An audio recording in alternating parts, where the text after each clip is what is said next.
ಸಾಹಸ ಸಿಂಹ ವಿಷ್ಣುವರ್ಧನ್ ಅಭಿಮಾನಿಗಳ ಆರಾಧ್ಯ ದೈವ.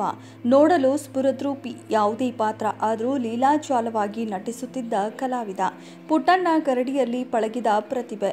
ವಿಭಿನ್ನ ಮ್ಯಾನರಿಸಂ, ಸ್ಟೈಲ್, ನಟನೆಯಿಂದ ಅಭಿಮಾನಿಗಳ ಹೃದಯ ಸಾಮ್ರಾಜ್ಯದಲ್ಲಿ ಇನ್ನೂ ಕೂಡ ಜೀವಂತವಾಗಿದ್ದಾರೆ. ಇನ್ನು ದಾದಾ ಕೈಯಲ್ಲಿ ಖಡ್ಗವೊಂದು ಸದಾ ಇರ್ತಿತ್ತು.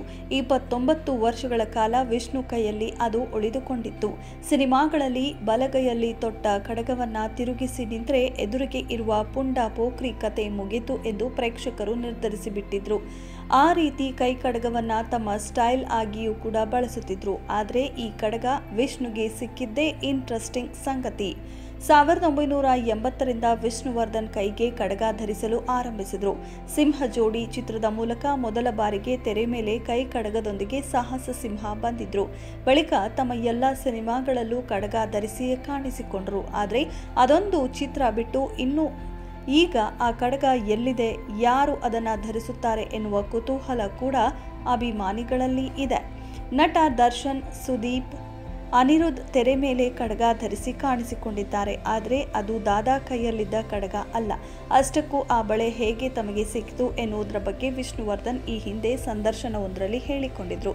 ಕಡಗ ಮಾತ್ರವಲ್ಲ, ಕೊರಳಿಗೆ ನವರತ್ನದ ಸರವನ್ನ ಅವರು ತೊಡುತ್ತಿದ್ರು. ಆ ಬಗ್ಗೆಯೂ ಮಾತನಾಡಿದ್ರು. 1980ರಲ್ಲಿ ಬೀದರ್ಗೆ ಹೋದಾಗ ಅಲ್ಲಿನ ಗುರುದ್ವಾರಕ್ಕೆ ಹೋಗಿದ್ದೆ. ಒಂದು ಕಾರ್ಯಕ್ರಮ ಇತ್ತು. ಅಲ್ಲಿ ಗುರುಗಳು ನನಗೆ ಈ ಕಡಗ ಕೊಟ್ಟರು. ಇದರ ಜೊತೆಗೆ ಒಂದು ಕತ್ತಿಯನ್ನ ಕೂಡ ನೀಡಿದ್ರು. ಅಂದಿನಿಂದ ಅದು ನನ್ನ ಕೈಯಲ್ಲಿದೆ.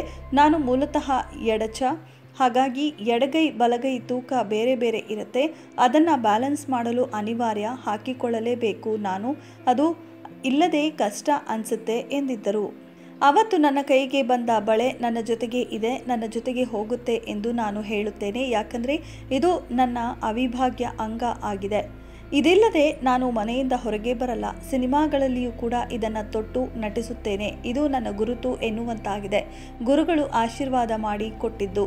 ಪಂಜಾಬಿಗಳೇ ಹೇಳ್ತಾರೆ, ಇದು ನಮಗೆ ಸಿಗಲ್ಲ, ನಿಮಗೆ ಎಲ್ಲಿ ಸಿಕ್ತು ಅಂತ. ನನ್ನ ಅದೃಷ್ಟ ಸಿಕ್ತು ಎನ್ನುತ್ತೇನೆ ಎಂದು ವಿವರಿಸಿದರು.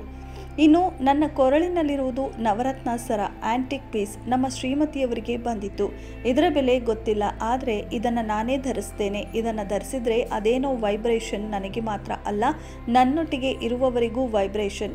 ನಾನು ಚಿನ್ನದ ಒಡವೆ ಇಷ್ಟಪಡಲ್ಲ, ಇವೆರಡು ಮಾತ್ರ ಇಷ್ಟ ಎಂದು ವಿಷ್ಣುವರ್ಧನ್ ಹೇಳಿಕೊಂಡಿದ್ರು. ಇನ್ನು ವಿಷ್ಣುವರ್ಧನ್ ತಮ್ಮ ಕೈ ಕಡಗವನ್ನು ಎಲ್ಲ ಸಿನಿಮಾಗಳಲ್ಲಿ ಬಳಸಿದ್ರು. ಆದರೆ ಗುರು ಶಿಷ್ಯರು ಚಿತ್ರದಲ್ಲಿ ಬಳಸಿರಲಿಲ್ವಂತೆ. ಅದು ಪೌರಾಣಿಕ ಪಾತ್ರ ಆಗಿದ್ದರಿಂದ ಇದಕ್ಕೆ ಚಿತ್ರತಂಡ ಒಪ್ಪಿಸಿತ್ತಂತೆ. ದಾದಾ ಕಾಲಾನಂತರ ಆ ಕಡಗ ಸರ ಯಾರಿಗೂ ಕೊಡಲಿಲ್ಲ. ಅದನ್ನು ಪುತ್ರಿ ಕೀರ್ತಿ ಭದ್ರವಾಗಿ ಮನೆಯಲ್ಲಿ ಇಟ್ಟಿದ್ರು. ಅವುಗಳನ್ನು ತಂದೆಯ ಸ್ಮಾರಕದಲ್ಲಿ ಇಡಲು ತೀರ್ಮಾನಿಸಿದ್ದಾರೆ. ಇದೆಷ್ಟು ಈ ಹೊತ್ತಿನ ಸುದ್ದಿ. ಮತ್ತಷ್ಟು ಸುದ್ದಿಗಳಿಗಾಗಿ ನೋಡ್ತಾ ಇರಿ ಸಿರಿ ಟಿವಿ.